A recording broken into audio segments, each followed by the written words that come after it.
Gym trainer ni Catherine at Alden may ibinuking sa dalawa. Naging napaka-successful nga ng katatapos lamang na clean-out closet bazaar ni Catherine Bernardo.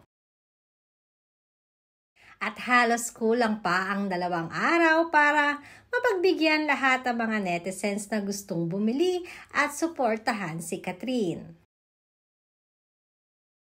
Samantalang, naging abala naman ngayong week itong sina Alden Richards at Catherine para sa kanilang fitness routine sa darating na bench fashion show.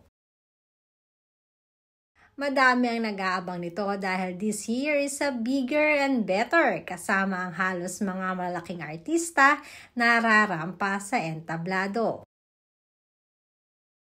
Sabi nga, it will also showcase a new bold version of bench body transforming undergarments.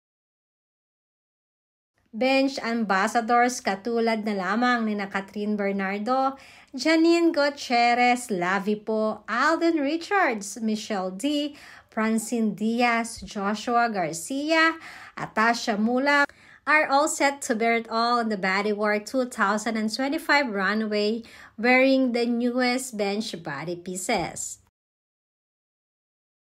Madami ang napangiti dahil sa naging post ni Alden at Catherine sa kanilang workout routine.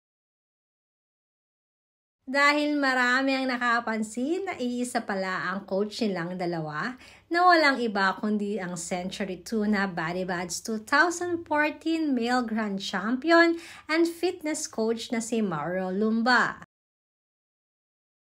Ayon kasi sa aming source na minsan na di umanong nabanggit ni Coach na madalas na sabay pumupunta ng gym si Catherine at Alden bago pa man mag-train para sa bench body of work.